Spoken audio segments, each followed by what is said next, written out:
안녕하세요. 50대 중년의 여자입니다. 아이 하나 있고 남편은 없어요. 사별을 하였냐 물으신다면 그것은 아니고 저는 미혼입니다. 그렇다면 혼자 아이를 낳아 키운 미혼모의 삶을 산 것이냐 물으신다면 그건 반반이라고 할 수 있겠네요.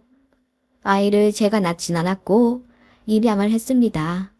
그것도 제 친오빠로부터요. 지금은 제 인생에 있어서 그 선택이 빛과도 같았다 생각이 듭니다. 오빠의 사생아로 태어났지만 지금은 누가 뭐라 해도 내 아이이며 내 딸입니다. 아이도 훌륭하게 장성하여 제 몫을 하고 저에게도 사랑을 베풀어주는 지금 저는 당장 죽어도 여한이 없을 만큼 아주 행복하답니다. 물론 아이를 얻고 제 가족은 이렇습니다. 연을 끊어버렸거든요. 사연 많은 지난날이라 사람들한테 말은 하지 않았지만 여기 이 게시판에 익명의 힘을 빌어 한번 접어 내려가 보려고 합니다. 이런 삶도 있다는 것을 알려주고 싶어서요. 저희 집은 아버지가 오랫동안 자동차 관련 사업을 잘 일구셔서 부유했던 집입니다. 어머니는 그 시절 대학까지 나온 인재지만 아버지 만나 전업주부하고 계셨고요.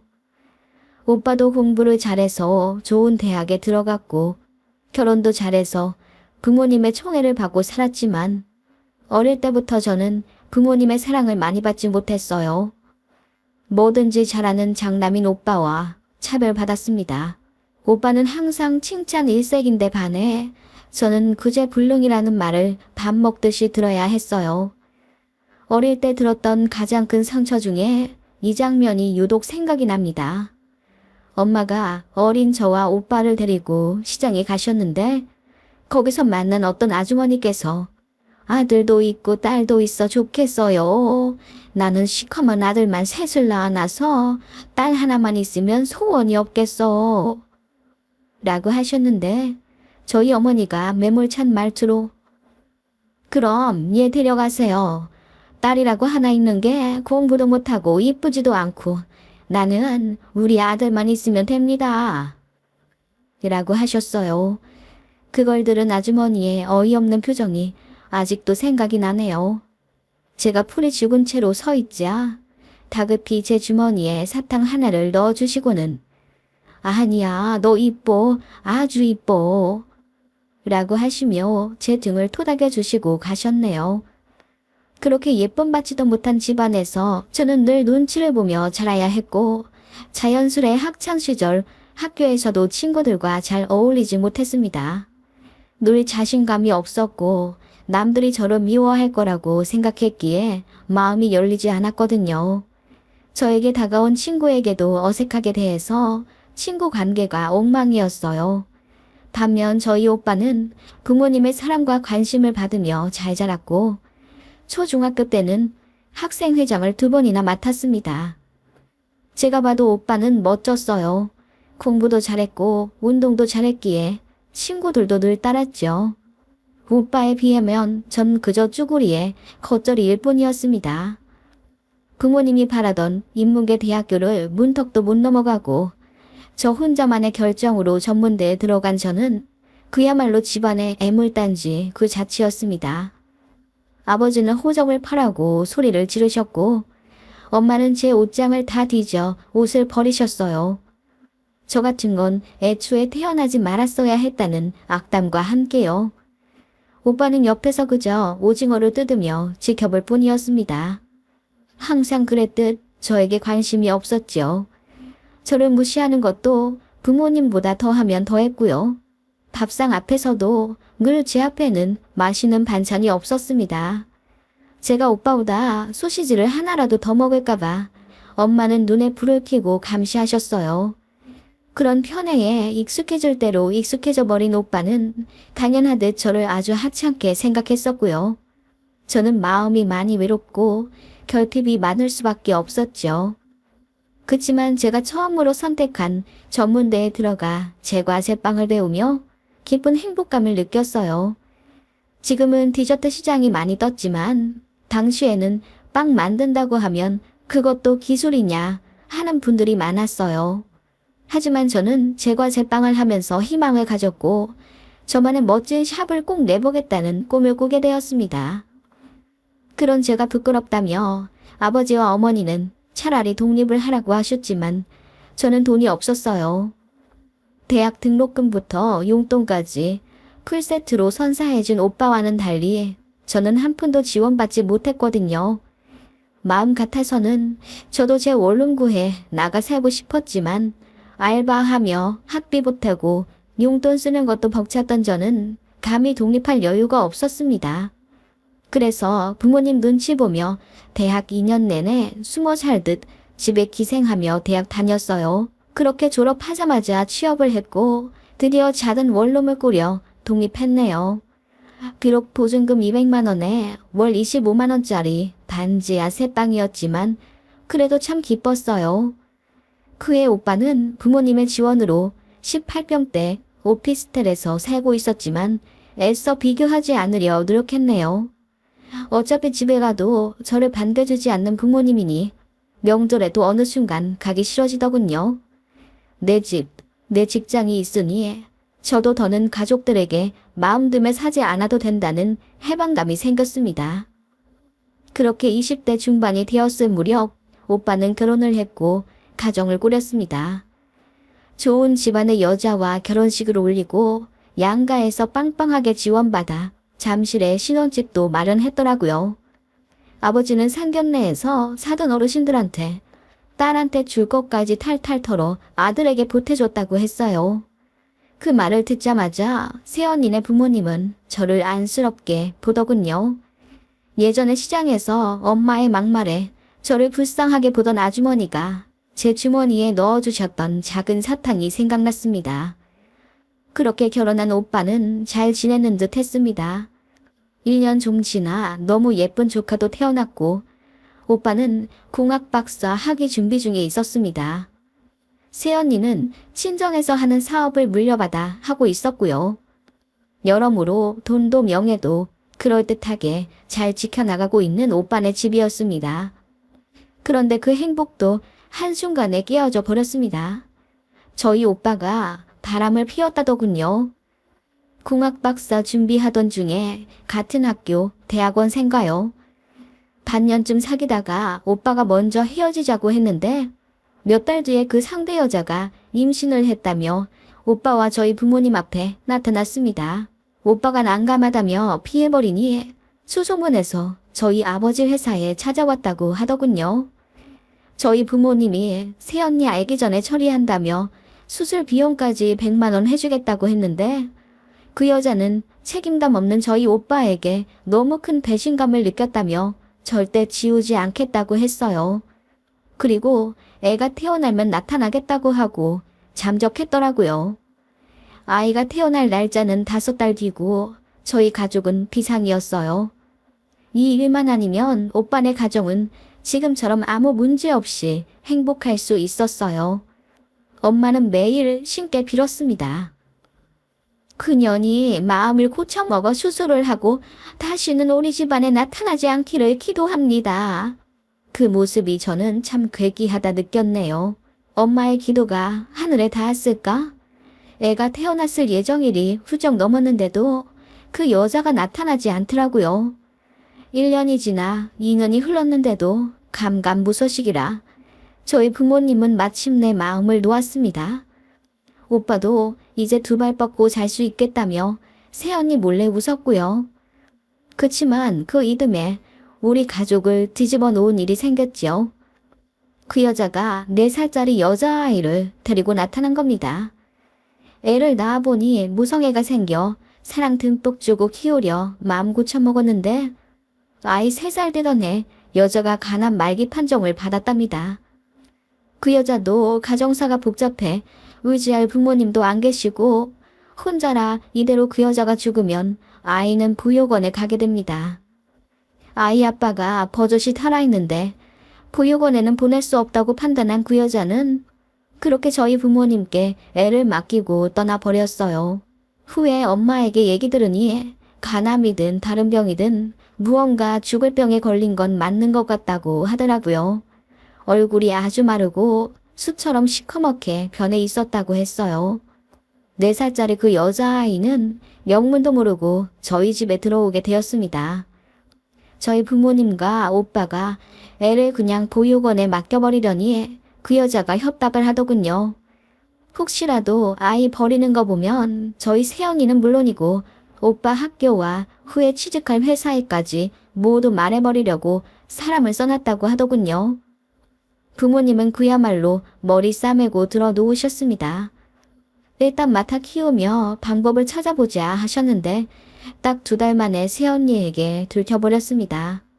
언니가 조카 물건을 가지러 시댁에 갔다가 웬 아이가 있는 걸 보게 된 거죠.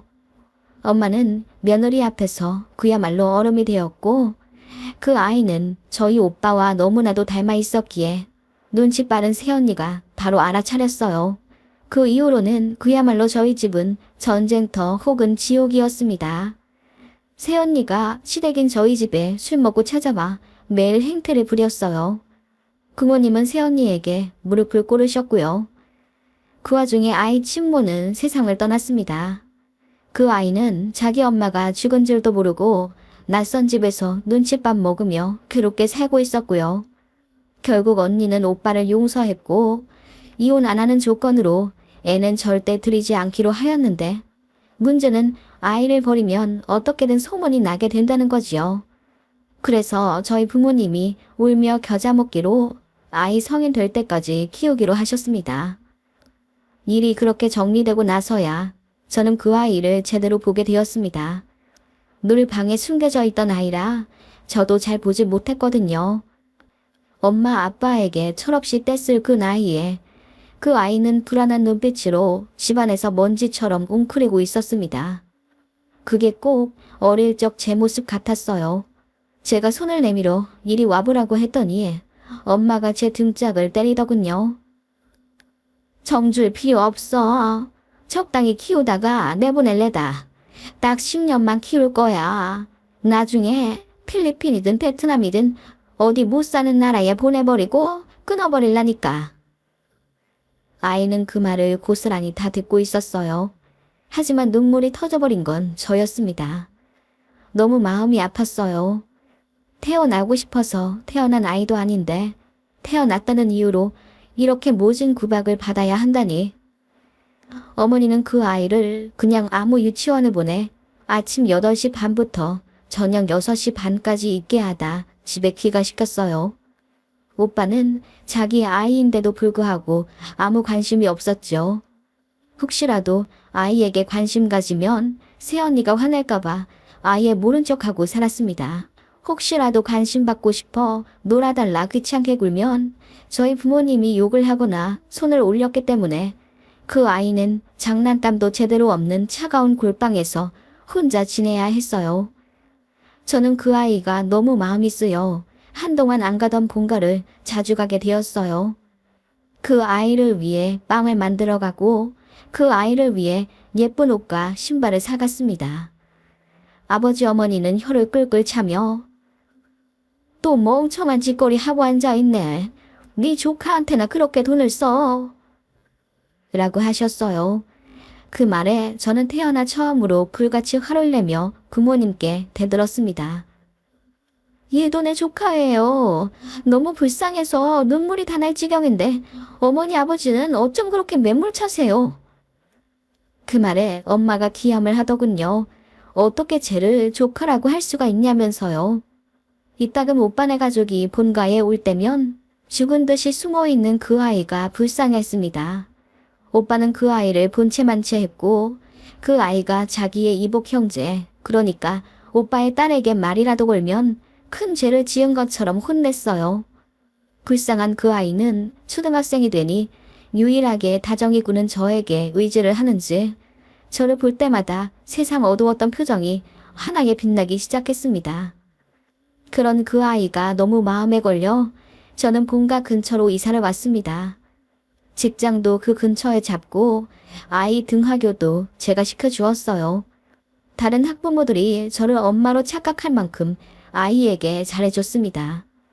저희 부모님이 돈 아까워 학원도 안 보내는 걸 제가 손수 발품 팔아 좋은 학원 보내주었습니다. 월급은 적지만 아이에게 뭐라도 베풀어주고 싶었어요. 말없던 그 아이는 이제 저에게 쫑알쫑알 이야기를 하기 시작했고 길을 걸을 때면 제 손을 잡았습니다. 저에게 고모라고 부르는데 그게 꼭 엄마라고 부르는 것 같았어요. 이 아이가 꼭 제 어린 시절 같았습니다. 차별받아 상처받은 제 모습과 같아 더 마음이 신경 쓰였던 건 사실이에요. 그치만 모든 걸 떠나 소중한 생명이고 우리의 핏줄인데 짐승보다 못한 취급을 받고 있는 아이가 눈물이 날 정도로 마음 아팠어요. 그러던 와중 새언니의 부모님, 즉 사돈 어르신들께서 저희 집에 있는 아이의 정체를 알게 되셨습니다. 조카가 외갓집에 가서 이 얘기 저 얘기 하는 걸 듣고 유추하신 거죠. 사돈집에서 의문을 제기하고 나서자 저희 부모님은 결국 술을 써야겠다고 생각하셨나 봐요. 저를 붙잡고 눈물을 흘리며 부탁하셨습니다. 네 애라고 해주면 안 되겠니? 니네 오빠 좀 불쌍하게 여겨줘라. 이제 박사 따서 승승장구할 집안인데 그 아이 하나 때문에 다 발목 잡히게 생겼어. 너도 그 아이 이뻐하잖니? 이렇게 된 거 그냥 네가 그 아이 입양해서 엄마 해줘라. 그렇게만 해준다면 우리가 너한테 집도 하나 물려줄 생각이 있다. 엄마, 이 상황에서 누가 더 불쌍한데요? 그 아이는 안 불쌍하고 죄 지은 오빠만 불쌍해요. 그리고 제 인생은요. 저는 평생 결혼하지 말라는 말씀이세요. 너는 어차피 대학도 그저 그런 데 가고 직업도 빵 만드는 시덥잖은 일 하면서 결혼은 무슨 결혼이냐. 네 오빠는 잘 차려진 밥상이지만 너는 아니잖니. 어차피 재산 줄 생각도 없었다. 하지만 네 오빠가 밖에서 나온 저 애만 데리고 나가준다면 우리가 집도 해준다잖니. 엄마의 그 말에 저는 뒷목까지 소름이 돋고 말았습니다. 애초에 우리 부모님은 오빠만 자식으로 생각하고 있었던 거예요. 그리고 오빠의 사생아는 그저 우리 가족의 앞날에 거슬리는 돌 같은 존재였던 겁니다. 그걸 뼈저리게 알게 되었던 저는 밤새 울었습니다. 그리고 마음 먹었어요. 어차피 결혼할 생각도 없었습니다.